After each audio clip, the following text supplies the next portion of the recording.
Today we are going to talk about translating expressions. In the past, we have seen expressions like this and needed to translate them into a phrase. For example, the product of 4 and 5. We use keywords that tell us what operation we are going to do. Now, sometimes we have the expression and we translate it to words, but other times we have our phrase and we need to translate it into an expression.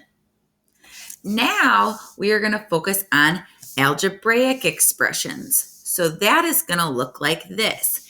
If I have 4x and I need to write that as a phrase, I could say the product of 4 and a number x.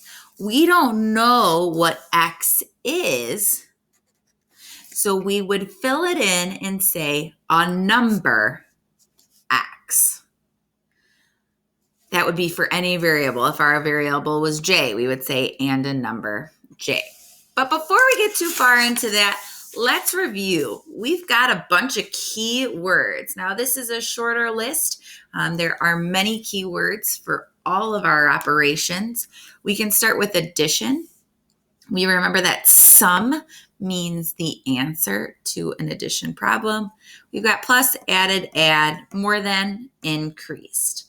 For subtraction, again, keyword, difference means the answer to a subtraction problem.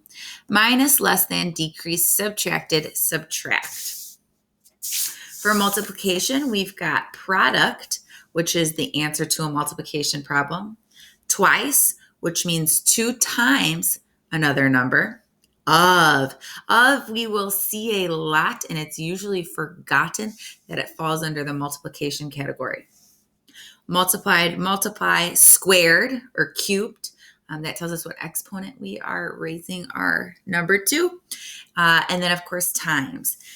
Quotient, or division. Quotient is the answer to our division problem.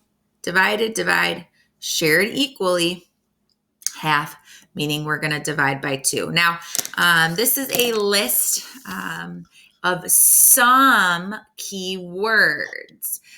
There are definitely other keywords that we need to be aware of. So we need to make sure that we are reading carefully and determining which operation best fits each word.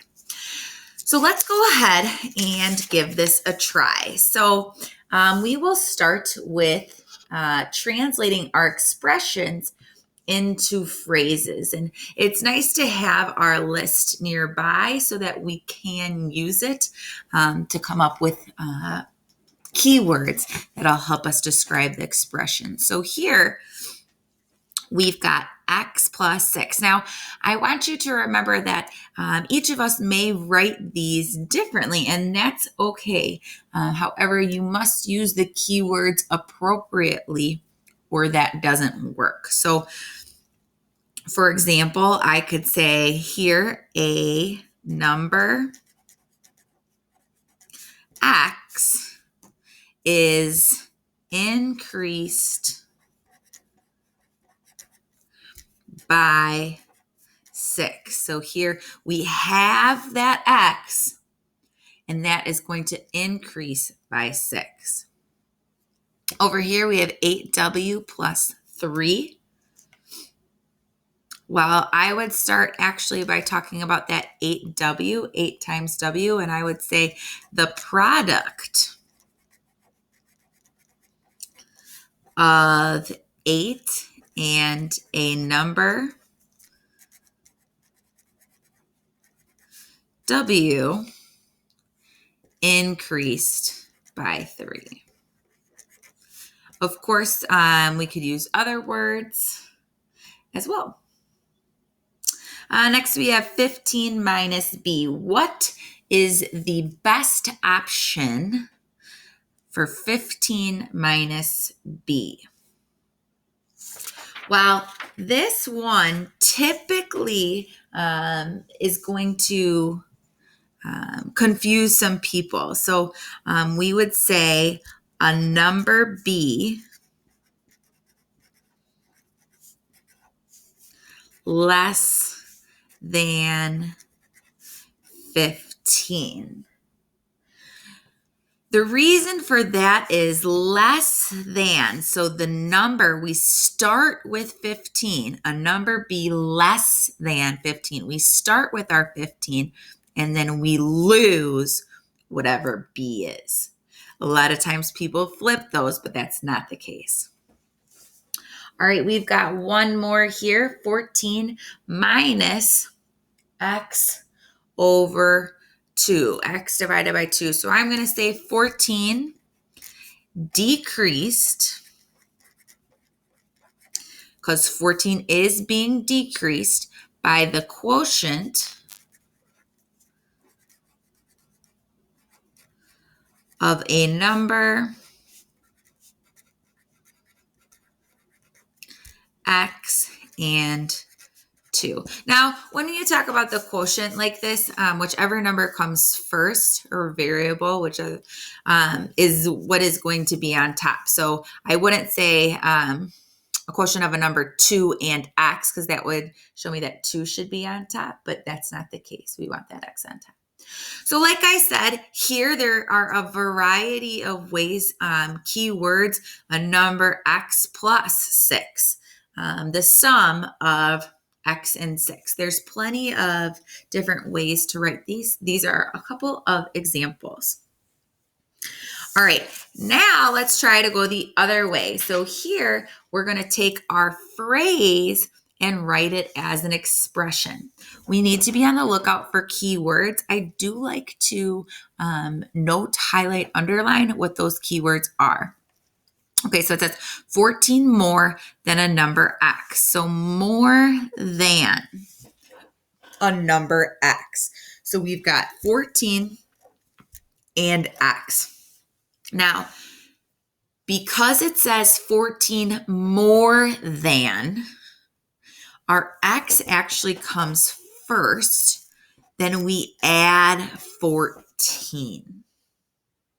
Yes, you do need to think of this like a story. We started out with x and then we added 14 more. So the correct way to write this is with that x first. Then over here, we've got the quotient of 3 and a number y subtracted from 15. So I've got the word quotient and subtracted, and then I've got 3y and 15. So it says the quotient of 3 and a number y. So 3 and y are going to be our division, and it's going to be subtracted from 15. So we start with 15. We are taking away from 15 the quotient of 3 and y. So again, the order does matter. We're subtracting from 15, so that has to come first. A number x divided by 4. How would I write this as an algebraic expression? Well, I see divided by here, x and 4. So x over 4, x divided by 4. One more together here. We've got 25 less than a number z multiplied with 7. Okay, so we've got less than and multiplied. 25z and 7. 25 less than. That means that minus 25 comes second. 25 less than this other part. So we start with this other part and then take away 25. And then over here we have z and 7. We need to write this with the coefficient first and your variable second. So although the Z comes first in our phrase, we know the appropriate way to write a coefficient and variable is with that coefficient first. So here I would have 7Z minus 25.